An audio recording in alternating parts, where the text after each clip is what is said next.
é só mais um pouquinho, só dessa vez, tá? Você vai sentar. Abra a tua Bíblia no livro do Apocalipse.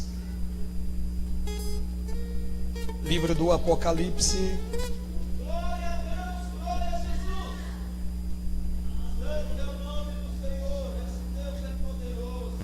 O tema sugerido para esse conclave nessa noite foi baseado no livro do Apocalipse, no teu capítulo de número 3, o versículo de número 8.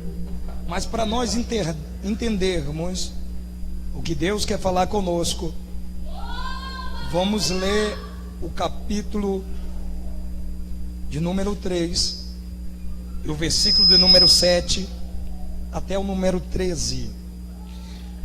Lembrando aos irmãos que o texto sugerido seria, ou seja, foi Apocalipse 3, 8. Mas abra no capítulo de número 3, a partir do número 7. Glória a Deus. Você que não tem Bíblia, chega de junto o teu vizinho de banco aí, para nós fazermos a leitura junto, tá bom? Glória a Deus. Quantos dos irmãos já acharam? Dão glória para Deus. Quantos estão procurando? Diz: me ajuda, Jesus. Todos acharam? Eu vou ver agora se vocês acharam mesmo. O texto temático aqui do versículo a partir do 7 é: sexta carta à igreja de Filadélfia. Diz assim o versículo de número 7: e ao anjo da igreja que está em Filadélfia escreve: isso diz que é santo, o que é verdadeiro, o que tem a chave de Davi, o que abre e ninguém fecha, e fecha e ninguém abre. Versículo 8: eu sei as tuas obras, eis que diante de ti pus uma porta aberta, e ninguém pode fechar. Tendo pouca força, guardaste a minha palavra, e não negaste o meu nome. O 9: eis que farei da sinagoga de Satanás, ao que se dizem judeus e não são, mas mentem, eis que eu farei que venham e o adorem prostrado os teus pés, e saiba que eu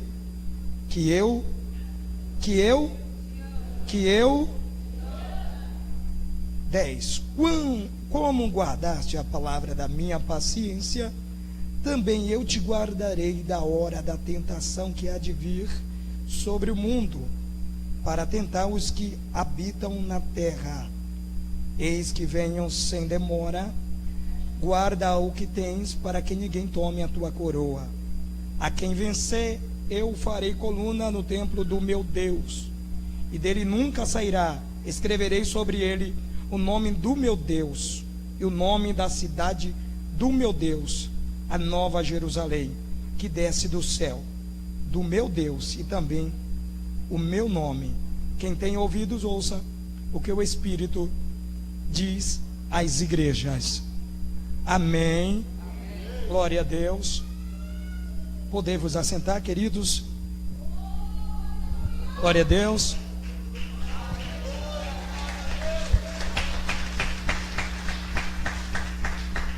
Aleluia. Glória a Deus. Queridos, amados irmãos que estão de plateia para Jesus, já foi externada aqui minha alegria de estar diante de Deus juntamente com vocês, que fazia mais ou menos um ano, ou se não tem um ano, quase um ano que eu não vim aqui, e eu agradeço a Deus por essa oportunidade de estar trazendo a mensagem de Deus nessa noite. Eu sei que tinha homens capacitados para estar aqui, se eu faltasse, mas aprove a Deus fazer assim com minha pessoa, me dando honra para eu estar aqui ministrando a tua santa palavra. A palavra dele é fiel e verdadeira, e a Bíblia faz questão de dizer que ela é mais penetrante do que uma espada amolada de dois lados.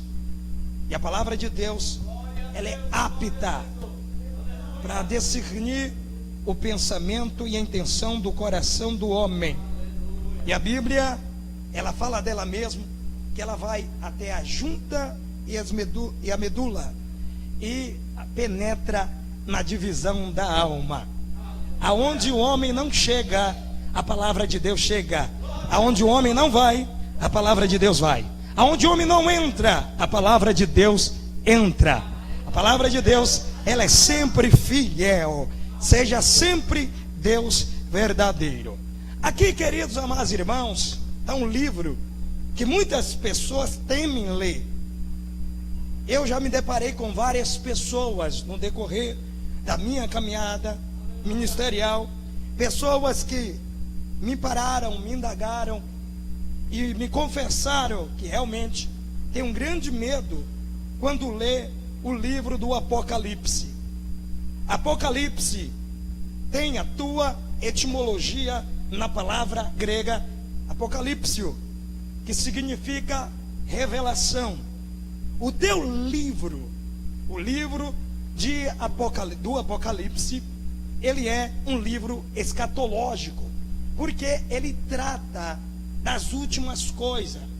Existe alguns pensamentos teológicos sobre este livro do Apocalipse, mas eu prefiro ficar com o pensamento de Deus aqui na Bíblia Sagrada.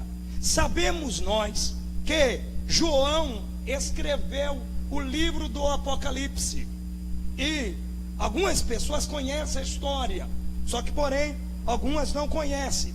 Os que conhecem vão estar aqui refrescando os teus pensamentos, já os que não conhecem vai estar passando a conhecer.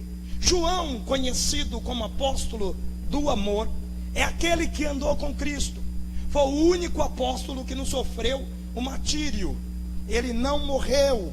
Ele sofreu perseguições como todos os outros apóstolos, mas João, ele morreu de morte natural.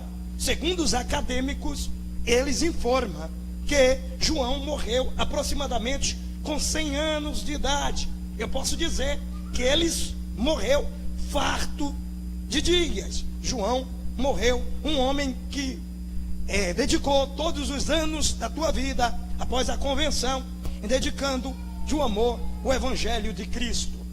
João foi perseguido, segundo a história vai nos dizer que a perseguição aos cristãos começou na época de Nero, mais ou menos em aproximadamente 64 antes de Cristo. E a perseguição pelos cristãos era constante. E daí começou como Nero e deu continuidade com Domiciano.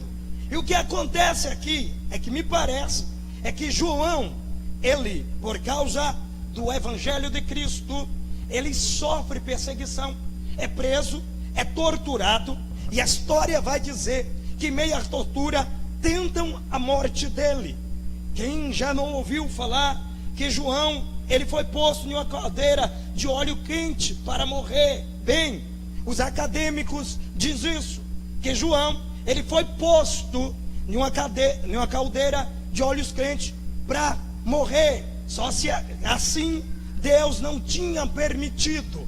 Eu vejo uma palavra que as pessoas usam muito no mundo secular, é que quem tem promessa não morre. Alguns crentes pentecostais, como nós temos pegado essa palavra e diz assim, eu tenho promessa de Deus e jamais vou morrer. Não, a promessa de Deus, sim, ela é sempre fiel na vida do homem e da mulher, mas Deus determinou o limite de vida ao homem.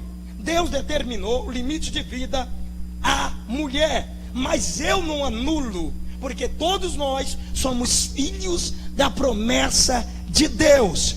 E eu posso afirmar aqui nessa noite, categoricamente, quem tem promessa de Deus não morre antes que essa promessa se cumpra. Só quem tem a promessa de Deus na tua vida e crê que vai se cumprir, levanta a mão para o alto e adora esse Deus.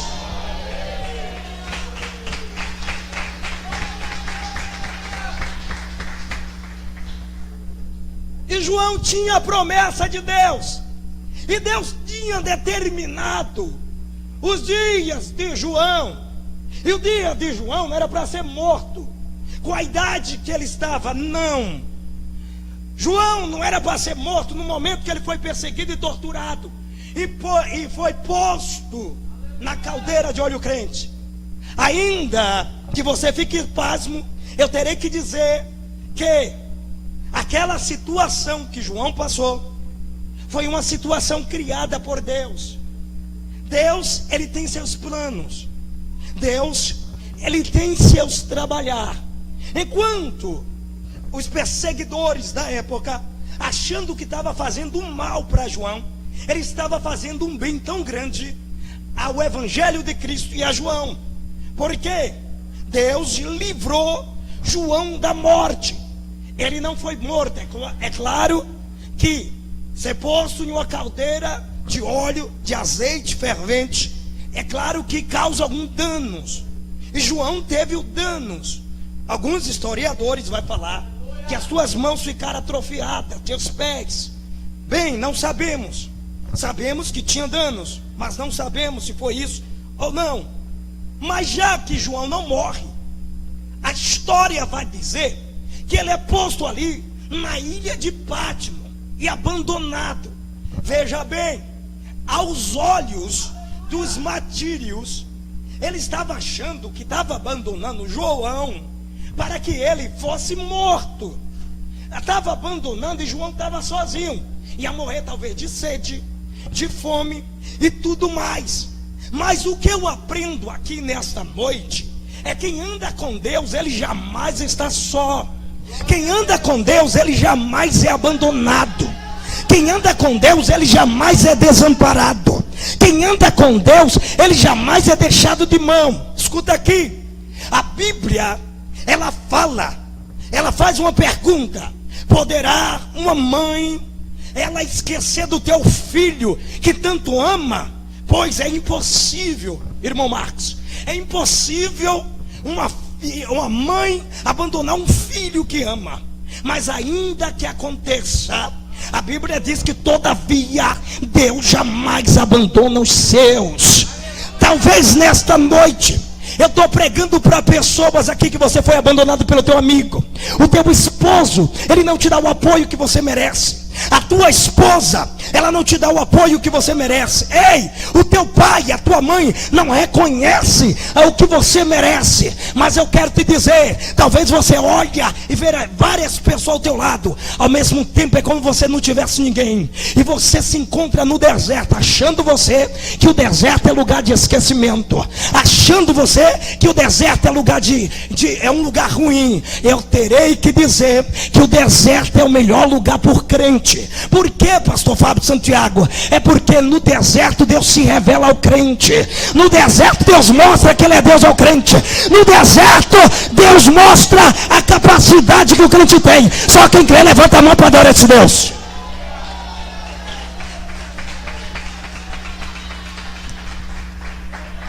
Ei, vira para teu irmão e diz assim, ó: no deserto é um lugar especial. Ei, e Deus escolheu uma ilha. Você sabe, já está falando ilha, lugar cercado por águas. Uma parte seca que é cercada por água. Alguns historiadores sugerem que a ilha de Pátimo é uma ilha que não tinha habitante, irmão Daniel. Só que eu terei de discordar, porque tinha sim. Ele pode estar isolado em algum lugar, mas tinha habitante. O primeiro habitante é o Deus de perto e o Deus de longe. Deixa eu sair só de um texto aqui para explicar o Deus de perto e o Deus de longe. O mesmo Deus que mandou Samuel ungir a Davi na casa de Jessé, em vez de Deus falar para ele, vai lá na casa de Jessé, Deus falou: vem aqui. Porque Deus está em todos os lugares. E Deus estava habitando com João. Quem está entendendo? Por isso eu digo para você, no deserto é o melhor lugar de Deus revelar a tua majestade para o crente. Você deveria dar glória por isso. Você deveria dar glória por isso. Escuta aqui. E a Bíblia vai dizer que de repente Deus agora abre a visão de João na ilha de Pátimo, abandonado. A visão dele é aberta. E Jesus Cristo começa a dar revelação a ele sobre as coisas que iam acontecer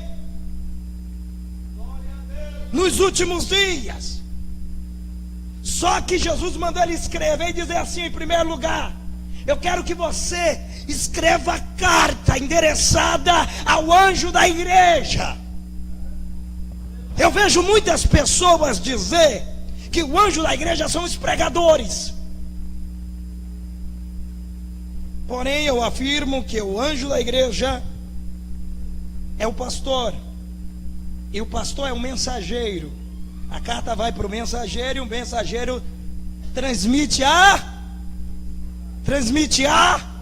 mensagem. Escreve ao anjo da igreja. E o que acontece? A Bíblia vai dizer é que João obedece e começa a escrever a tua carta. E eu observo aqui é que o Senhor Jesus, enviando carta a 7 igrejas, ele estava diagnosticando os problemas da igreja. Porque existe coisa, talvez, irmão, na aparência, na estética, nós olhamos, não vemos defeito, mas os olhos de Deus, que vê tudo, ele consegue ver. Existem coisas que nós não vemos. Para nós estamos tudo perfeito, para nós está tudo bem.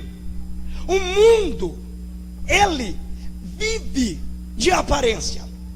Ele só quer amizade com pessoa que tem aparência, pessoa que é influente.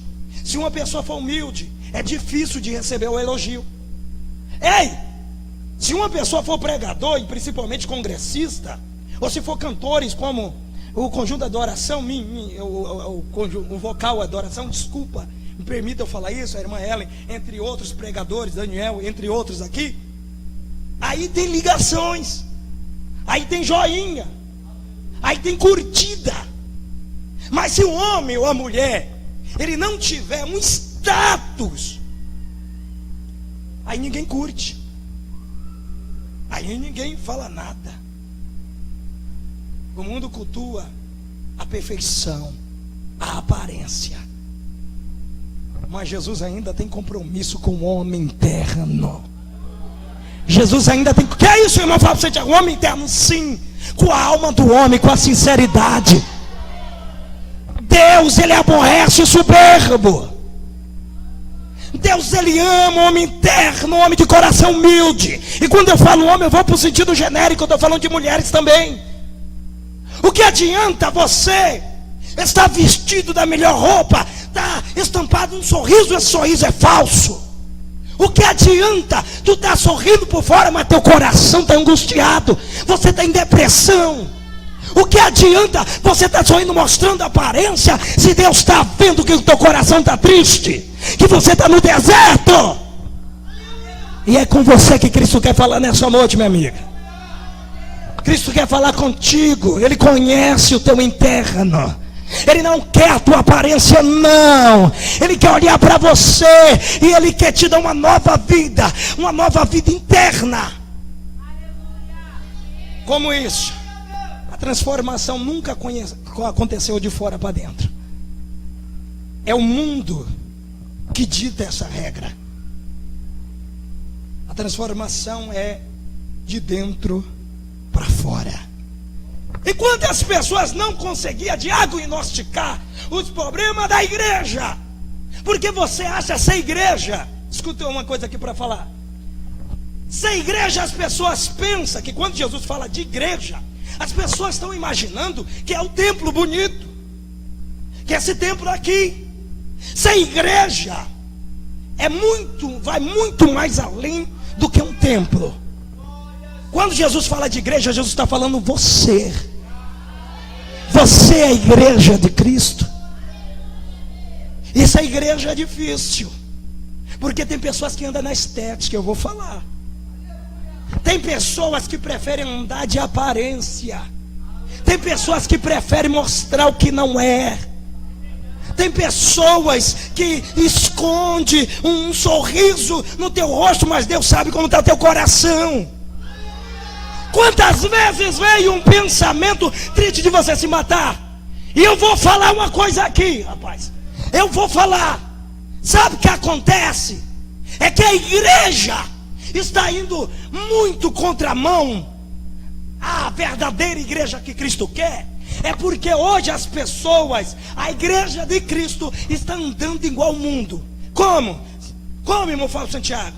Estou dizendo, as pessoas estão cultuando as pessoas de aparência e estão esquecendo da essência. Quanto irmão está aí do teu lado que está triste, você não pergunta? Se a igreja é você ajudar o teu próximo. Se a igreja é você estender as mãos. Se a igreja é você ter compaixão do teu próximo. E a igreja de Cristo do século 21 está indo na contramão. Se a igreja é você desaprovar o pecado do irmão, mas não deixar de amá-lo. Ei, se a igreja é você estender as mãos se o irmão cair. E deixa eu falar para vocês aqui, a igreja nem sempre é o que apresenta ser. A igreja nunca é, pastor Sérgio, o que apresenta ser. Quantas pessoas estão aqui? Eu vou falar. Você está aqui, veio cultuar Deus, mas Deus sabe como você vive. Você está aqui nessa noite, mas às vezes quando você fica sozinho, só Deus. E você é crente. A tristeza invade teu coração e você é igreja. Tem gente que às vezes se sente sozinho. Você vem para a igreja, o povo te abraça, mas na hora da dificuldade que você mais precisa, falta a mão estendida. Isso dói. Isso dói porque Jesus Cristo levantou uma unidade. Jesus Cristo levantou uma unidade, uma igreja unida. Várias pessoas que formariam um só corpo. E assim ambos iam se ajudar.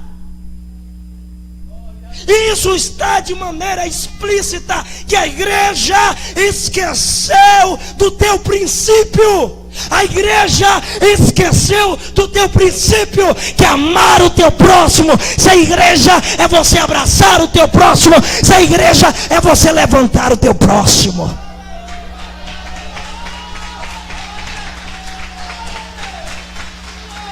Peraí, irmão Fábio Santiago, você está lendo Apocalipse 3:7, 3:8.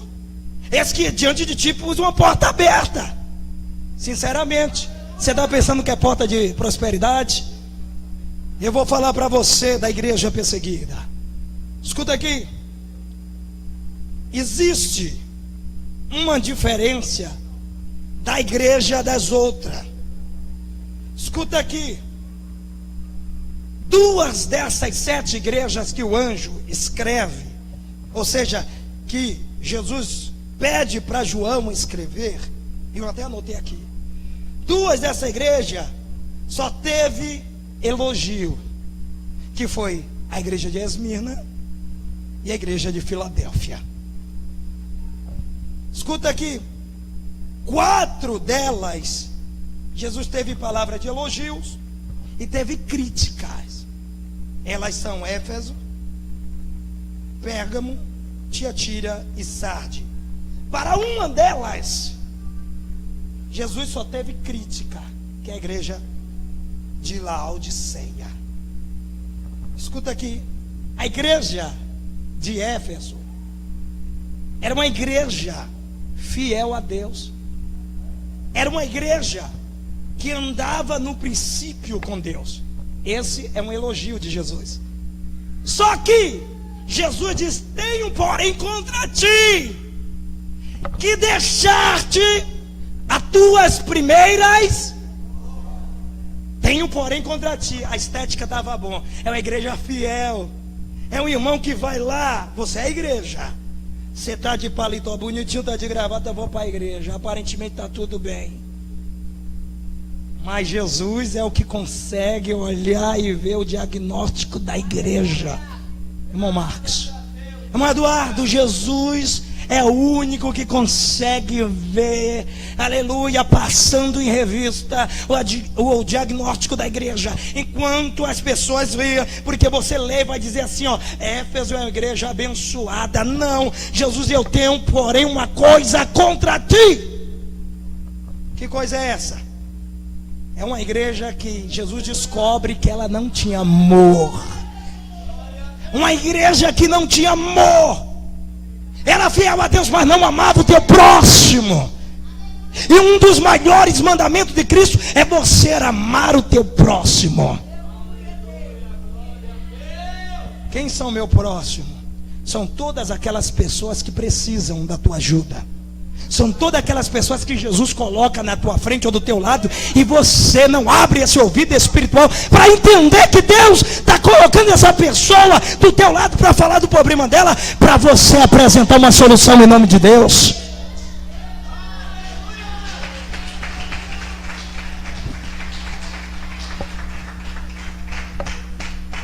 Ei, a igreja de Esmirna era uma igreja pobre. Era uma igreja pobre. Só que Jesus olhou com um olhar crítico e diagnosticou: tu és pobre, mas eu digo que tu és rica. Peraí, como pode ser pobre ou rica? Quem está entendendo a estética? Eu olho de uma forma, Jesus olha de outra. Talvez o mundo, eu vou falar. Hoje as pessoas estão correndo atrás. Existe uma onda pentecostal que cresceu. E eu posso dizer que a partir da nossa igreja, Deus é amor, desde 1990, estourou 80, 90. E depois das igrejas pentecostal, eu vou falar, surgiu as igrejas neopentecostais. Essas igrejas que é chamada de nova pentecostal, ela tem induzido o povo a buscar a aparência, a estética, a prosperidade. Porque Deus, Ele veio aqui na terra para não te ver miserável. Que você tem que viver de aparência. Que você tem que dar o seu tudo para Deus dar tudo. As pessoas estão indo ao contrário do que Jesus fala em Mateus 6,33, que é buscar primeiro o reino de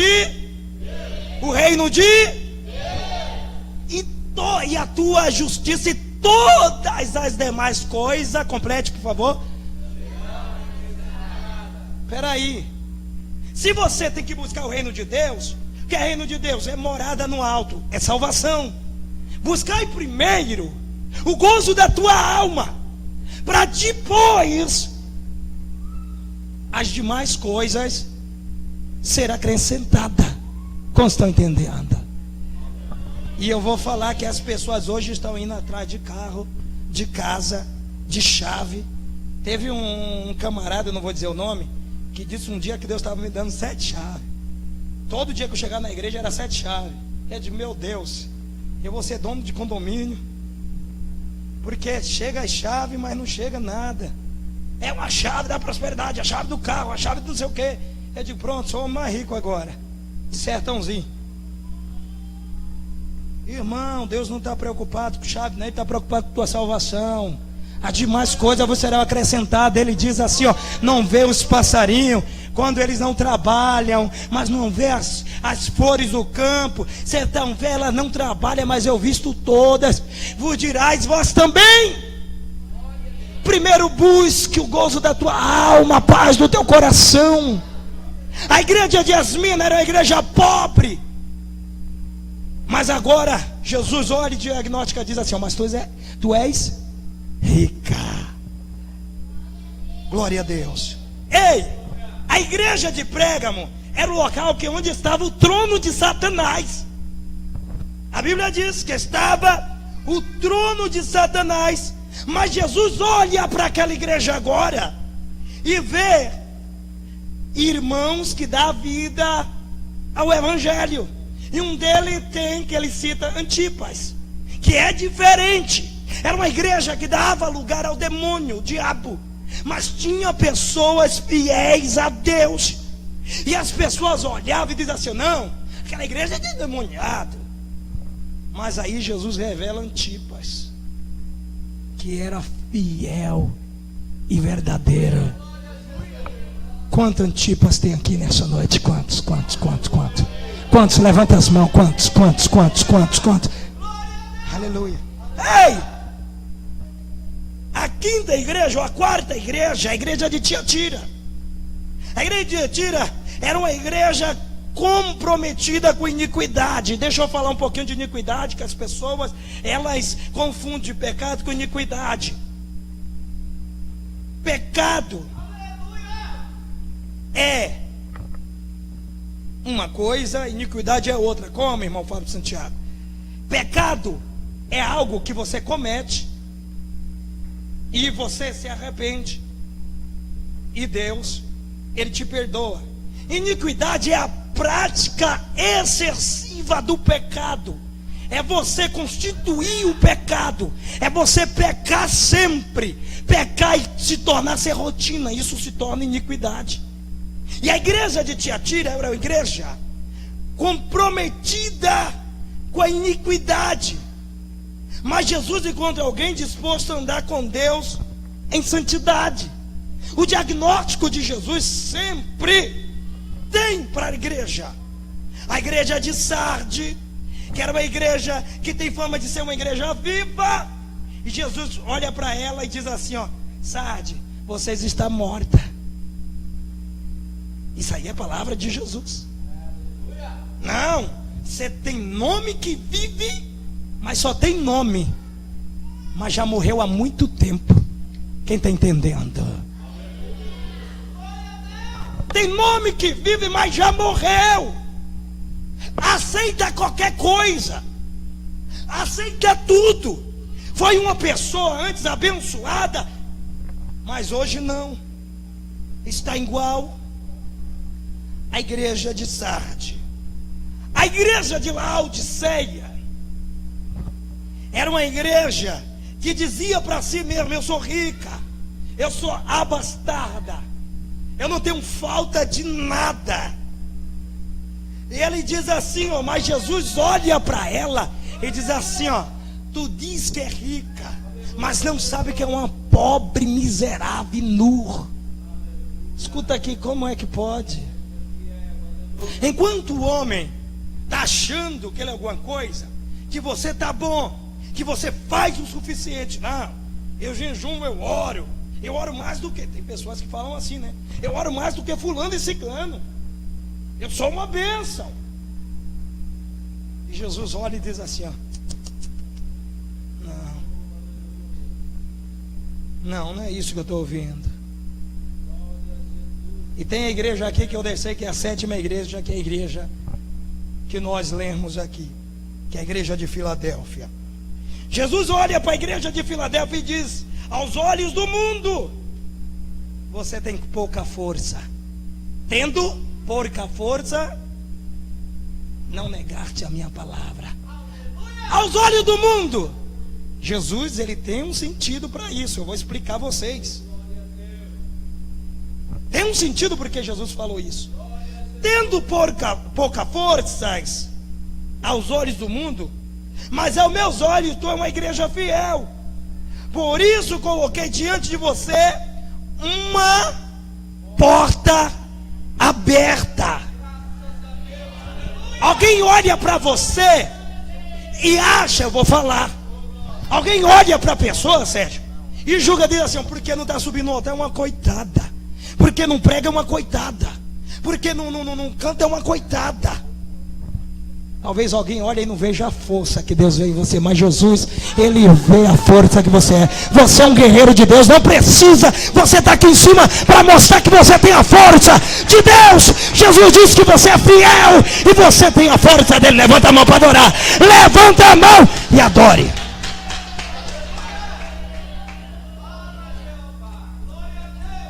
Tendo pouca força, mas é fiel. Ei, escuta aqui. Deixa eu falar para vocês, porque Jesus estava falando, já que nós lemos, eu vou acabar em 10 minutos. Já que Jesus está falando, dirigindo-se à igreja de Filadélfia, precisamos entender que a igreja de Filadélfia era a igreja mais nova dentre as 7 igrejas. Filadélfia foi uma igreja, ou seja, uma cidade que foi inaugurada pelo Átalo II por mais ou menos 159 a 138 a.C. Foi colonizada por colonos, ou seja, pessoas vindo de Pérgamo. E a história vai dizer que Átalo funda a cidade com o nome Filadélfia, porque ele demonstrava um amor muito grande por Hermes, seu irmão. Ele tinha um amor muito profundo. Filadélfia significa amor de irmão, vem de fileu, que é a palavra amor de irmão no grego. Filadélfia era uma cidade que foi construída para ser uma cidade missionária da cultura, ou seja, da cultura grega. Era uma porta de entrada entre a Europa e a Ásia. Só que Filadélfia era uma igreja, era uma cidade que era cercada de vulcões. Por isso você vai entender que Jesus falou tendo pouca força, porque aí Jesus usa a situação das cidades. Jesus usa a situação da cidade, o que acontece, para entregar a mensagem às pessoas daquela cidade. Filadélfia tinha pouca força porque era uma cidade que estava cercada, pastor Sérgio, de vulcões, tinha muitas erupções. E só para você uma base, a cidade praticamente, as pessoas não moravam dentro da cidade, as pessoas moravam em tenda, fora da cidade. As ruínas que tinha lá eram paredes rachadas e casas caídas, porque quando tinha terremoto, destruía tudo. Então eles não tinham alicerce, era uma cidade frágil. E Jesus olha a situação da cidade e diz assim, ó: tendo pouca força, sendo frágil, mas não nega a minha palavra. Escuta aqui, talvez você é a Filadélfia nessa noite que Deus está falando contigo. Você tem pouca força, passa luta, chora, mas você não desiste dos seus planos ou do plano de Deus na tua vida. Você chora, se esperneia e às vezes diz assim: eu vou desistir, mas cadê a coragem para você desistir? Sabe por quê? Porque você é fiel. Diante de ti, Deus pôs uma porta de escape perante você. Só para vocês terem uma base, eu já vou encerrar. A cidade de Filadélfia, ela foi destruída. Foi destruída. E foi reconstruída novamente.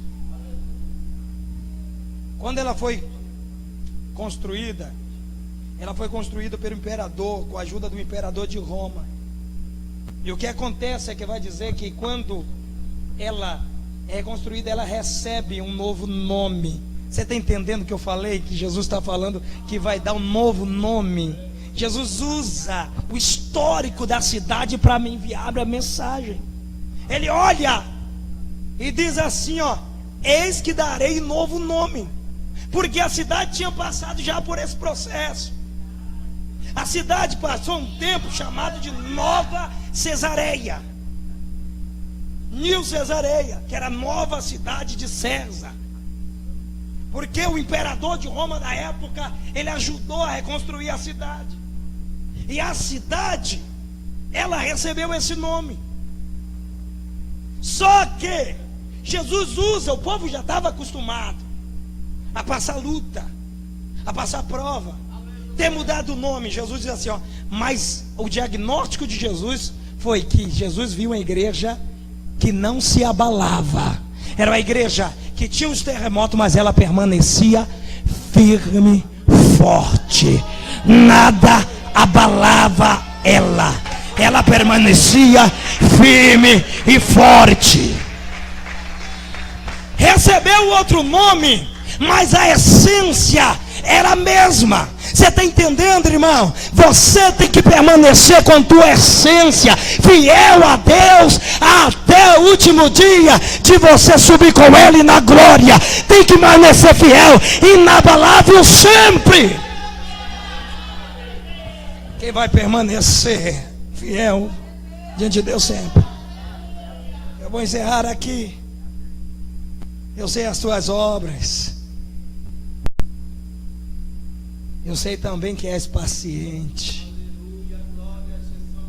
Mas não tema, porque eu pus diante de ti uma porta aberta.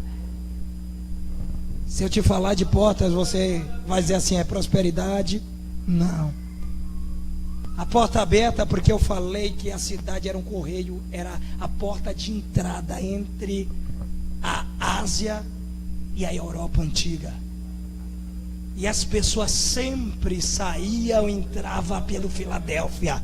E Jesus pôs uma porta aberta. Escuta aqui, que você vai entender que esse texto está falando é de oportunidade de falar do amor de Cristo. Ao contrário de as pessoas pegam e estão pregando sobre prosperidade. A porta aberta, Deus vai abrir. Não. Pode pregar sim prosperidade, mas não nesse versículo, porque ele está falando sobre oportunidade de as pessoas falar e ele permanecer com o nome de Deus e evangelizar. E eu vou encerrar aqui falando para vocês. Você é fiel.